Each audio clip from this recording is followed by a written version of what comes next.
Qatar और America के ताल्लुकात की कहानी दरअसल मशरक़ वस्ता की सियासत और आलमी ताकतों की हिकमत अमली को समझने की एक कलीद है। अरब दुनिया में अक्सर ममालिक अपनी फौजी ताकत पर बड़े बड़े दावे तो करते हैं, लेकिन जब अमली मैदान में उनकी सलाहियत का इम्तिहान होता है तो उनकी कमजोरियां पूरी तरह आया हो जाती हैं। कतर की हालिया सूरत हाल भी इसी बड़े मंजरनामे का हिस्सा है, जिसमें अमेरिका और इसराइल का किरदार और अरब दुनिया की बेबसी खुलकर सामने आ जाती है। यह है आपकी दुनिया और मैं हूं आपका होस्ट इमरान लगारी। जी तो दोस्तों, कैसे हैं आप? दोस्तों, 1992 में कतर और अमेरिका के दरमियान एक खुफिया दिफाई मुआहदा हुआ था। इस मुआहदे के तहत कतर को यकीन दिलाया गया था कि अमेरिका उसकी हिफाजत करेगा और बदले में कतर अपनी सरजमीन पर अमेरिकन फौजी मौजूदगी को कबूल करेगा। यह मुआहदा बाज़ाब्ता तौर पर कभी मंजर आम पर नहीं आया, लेकिन वक्त गुजरने के साथ साथ इसके असरात नुमायां होते गए। अमेरिका के लिए कतर की अहमियत इस वजह से भी थी कि सऊदी अरब के साथ ताल्लुकात में हमेशा उतार चढ़ाव आता रहा। अमेरिका ने देखा कि अगर वो अपनी फौजी हिकमत अमली के लिए सऊदी अरब पर इन्हसार करता रहेगा तो बाज़ औक़ात मुश्किलात पैदा हो सकती है। यही वजह थी कि अमेरिका ने कतर को एक महफूज मुतबादिल के तौर पर तैयार किया। सऊदी अरब में मौजूद अमेरिकन मरकजी फौजी अड्डा बाद में कतर मुंतकिल कर दिया गया। ये फैसला महज अस्करी हिकमत अमली नहीं था, बल्कि सियासी सोच का मजहर भी था। सऊदी अरब में अमेरिकन फौजी मौजूदगी अवामी सतह पर तनकीद का निशाना बनती रही थी और बाज़ औक़ात सऊदी हुकूमत के लिए भी दबाव का बायस बनती थी। कतर एक छोटा मगर स्ट्रेटेजिक लिहाज से निहायत अहम मुल्क था, जहां अमेरिका को अपनी मर्जी के मुताबिक फौजी तनसीबात कायम करने का मौका मिला था, जहां वो अरब ममालिक पर अपना डायरेक्ट इन्फ्लुएंस डाल सकता था। कतर ने भी इसे मुंतकली को अपने लिए फ़ायदा मंद समझा। एक तरफ उसे आलमी सतह पर अमेरिकन तहफ़्फ़ुज़ हासिल हुआ और दूसरी तरफ उसकी सियासी हैसियत खित्ते में नुमायां हो गई। कतर की सियासी हैसियत खित्ते में नुमायां हो गई। कतर ने अमेरिकन दबाव और ज़रूरत के तहत अपने मुल्क में पैट्रियट मिसाइल सिस्टम नस्ब किए। ये एक जदीद दिफाई निज़ाम था जिसके बारे में कहा जाता था कि ये दुश्मन के मिसाइल हमलों को रोक सकता है, लेकिन वक्त ने साबित किया कि ये निज़ाम भी हमेशा मुअस्सर नहीं रहा। यमन में हूसियों के ड्रोन और मिसाइल हमलों ने बारहा सऊदी अरब और मुत्तहिदा अरब इमारात में पैट्रियट सिस्टम को नाकाम कर दिया था। इसके बावजूद कतर ने अमेरिकन ख्वाहिश के मुताबिक अपने मुल्क में ये निज़ाम कबूल किया ताकि वो आलमी सतह पर एक महफूज रियासत के तौर पर दिखाई दे। दोस्तों, कतर ही नहीं बल्कि पूरा अरब खिता इस तजाद का शिकार है। अरबों डॉलर के हथियार मगरब से खरीदे जाते हैं, लेकिन अमली मैदान में उनका कोई खातिर खा नतीजा सामने नहीं आता। बेशतर ममालिक दिफाई लिहाज से अमेरिका और मगरब पर इन्हसार करते हैं। उनके पास जदीद तैयारे, टैंक और मिसाइल तो मौजूद हैं, लेकिन ना उनको इस्तेमाल करने के लिए तरबियत याफ्ता अफराद हैं और ना वो स्ट्रेटेजिक सोच जो किसी जंग में फैसला कुन किरदार अदा कर सके। कतर का पूरा दिफाई ढांचा अमेरिका से मुंसलिक है। कतर ने यह सोचा कि चूंकि वो अमेरिका को फौजी अड्डे फराहम कर रहा है, इसलिए अमेरिका हर लिहाज से उसका मुहाफिज बनेगा। लेकिन यह हकीकत है कि अमेरिका अपनी पॉलिसियों में सिर्फ अपने मफादात को तरजीह देता है।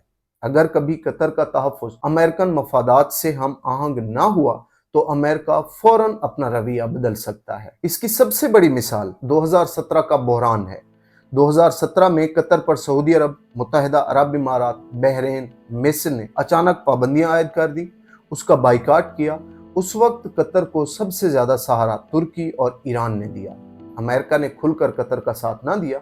ये वाकया कतरी क़यादत के लिए एक इंतबाह था कि इसका मुकम्मल इन्हसार अमेरिका पर एक खतरनाक कमजोरी हो सकता है। दोस्तों, कतर ने हमेशा ये समझा था कि चूंकि उसकी सरजमीन पर अमेरिका का सबसे बड़ा फौजी अड्डा मौजूद है, इसलिए कोई और मुल्क उस पर हमला करने की जुर्रत नहीं करेगा। लेकिन सितंबर में इसराइल ने अचानक दोहा पर हमला करके इस तस्वर को तोड़ दिया। ये हमला न सिर्फ कतर के लिए धचका था, बल्कि पूरे अरब खिते के लिए एक खुली वार्निंग थी कि जदीद असला और बड़े बड़े मुआहदे भी किसी मुल्क की हिफाजत की जमानत नहीं दे सकते। इसराइली हमले की खास बात यह थी कि अमेरिका मुकम्मल तौर पर खामोश रहा। दोहा में अमेरिकन बेस मौजूद होने के बावजूद अमेरिका ने कतर के दिफा के लिए कोई कदम ना उठाया। ये वाकया कतरी क़यादत के लिए एक तलख हकीकत था कि अमेरिका की मौजूदगी के बावजूद सलामती यकीनी नहीं है। दोस्तों, देखा जाए तो इसराइल ने इस हमले के जरिए कतर को पैगाम दिया कि वो अपनी पॉलिसियों पर नजरसानी करे, खास तौर पर फ़लस्तीन के मामले पर। अमेरिका ने भी मुदाखलत नहीं की क्योंकि वो इसराइल के खिलाफ खड़ा नहीं होना चाहता था। अगर अमेरिका कतर का दिफा करता तो ये बराह रास्त इसराइल के साथ तसादुम बनता। दोस्तों, इस वाक़ये में सबसे अफसोसनाक पहलू अरब क़यादत की खामोशी था। सऊदी अरब, मुत्तहिदा अरब इमारात, मिस्र और दीगर ममालिक ने इस वाक़ये पर कोई मौसर रद्द अमल नहीं दिया। गोया सब ने इसराइल के इक़दाम को कबूल किया। और ये सूरत हाल अरब खित्ते में कोई नई नहीं है। 1967 की जंग में, जिसे 6 रोज़ा जंग भी कहा जाता है, उसकी एक वीडियो भी मैंने बनाई है, वो भी आप देख सकते हैं। जिसे 6 रोज़ा जंग भी कहा जाता है, इसराइल ने अरब को शिकस्त दी थी। 1981 में इसराइल ने इराक का एटमी रिएक्टर तबाह कर दिया था और दुनिया खामोश रही। कतर का हालिया तजर्बा इन्हीं मिसालों की कड़ी है। अमेरिका की मौजूदगी के बावजूद इसराइल ने दिखा दिया कि वो जब चाहे कार्रवाई कर सकता है। दोस्तों, कतर समेत बेशतर अरब ममालिक अरबों डॉलर के हथियार खरीदते हैं, लेकिन अमली मैदान में ये सब बेकार है। यमन की जंग इसकी सबसे बड़ी मिसाल है, जहां मकामी टेक्नोलॉजी से बने ड्रोन्स ने सऊदी अरब और इमाराती दिफाई निजाम को मुकम्मल तौर पर बार बार नाकाम कर दिया। और अगर बात दोहा की करते हैं तो दोहा पर इसराइली हमले ने कतर को यह सबक दिया कि अमेरिका पर मुकम्मल भरोसा सियासी और अस्करी खुदकुशी है। अमेरिका हमेशा अपने मफादात को तरजीह देता है और इसराइल के लिए तो वो 1 इंच भी पीछे नहीं हट सकता है। कतर पर इसराइली हमले का एक पस मंजर फ़लस्तीन भी है। कतर उन चंद ममालिक में शामिल है जो फ़लस्तीनी अवाम की माली और सियासी मदद करते हैं। यही बात इसराइल और उसके इत्तेहादियों को खटकती रही।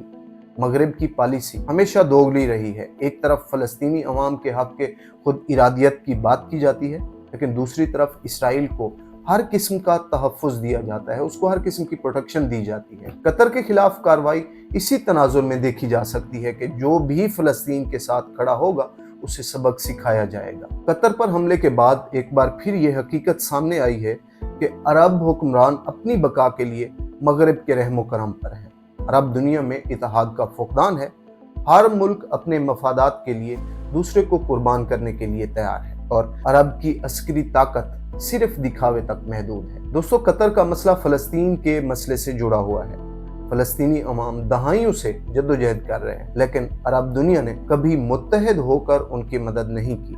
कतर ने कुछ किरदार अदा करने की कोशिश की, लेकिन उसकी कीमत उसे इसराइली हमले की सूरत में अदा करनी पड़ी। कतर के लिए सवाल यह है कि वो अपनी सिक्योरिटी पॉलिसी किस तरह तरतीब दे। क्या वो अब भी अमेरिका पर इन्हसार करे या नई राहें तलाश करे। तुर्की और ईरान के साथ ताल्लुकात बढ़ाना मुतबादिल हो सकता है, लेकिन उसके लिए भी खतरात हैं। अमेरिका और मगरिब कभी नहीं चाहेंगे कि कतर उनके दायरे से बाहर निकल जाए, अमेरिका और मगरिब के दायरे से बाहर निकल जाए। अब ये बात तो वाज़ेह हो चुकी है कि कतर पर इसराइली हमले ने 3 बड़े हकायक वाज़ेह कर दिए हैं। एक, कि अमेरिका का इन्हसार धोखा है, कतर के ख्वाब सिर्फ कागजी निकले। दूसरा, कि इसराइल की बालादस्ती हकीकत है और जब वो चाहे कार्रवाई कर सकता है, किसी भी अरब कंट्री पे कार्रवाई कर सकता है। और तीसरा ये कि अरब क़यादत नाकाम हो गए हैं, बड़े बड़े इत्तेहाद और हथियार बेकार निकले हैं। दोस्तों, मशरिक़ वुस्ता में तकरीबन सब अरब ममालिक का मुश्तरका दुश्मन है इसराइल, और इसराइल अमेरिका का लॉन्च किया गया ऐसा मुल्क है जिसका मकसद अरब पर मुकम्मल कंट्रोल करना है। अरब लंबे अरसे से अपनी सिक्योरिटी का इन्हसार अमेरिका पर करता आया है। एक तरफ सबसे बड़ा दुश्मन इसराइल और दूसरी तरफ इसराइल को पालने वाला मुल्क यानी अमेरिका, जिससे अरब ममालिक सिक्योरिटी का इन्हसार करते हैं। कैसे मुमकिन है कि अमेरिका, जिसने खुद इसराइल को लॉन्च किया, वो अरब ममालिक को इससे यानी इसराइल से बचाएगा? इतनी सी बात अरबों को समझ नहीं आ रही। देखना यह होगा कि कतर पर हमला करने के बाद क्या अरब अब भी अपने आप को सिक्योरिटी के लिए इसराइल के सबसे बड़े इत्तेहादी और स्पॉन्सर अमेरिका पर इन्हसार करता रहेगा? अपना ख्याल रखिएगा। अगली बार फिर मिलते हैं किसी और दिलचस्प मौजू के साथ। कीप इन टच विद आपकी दुनिया।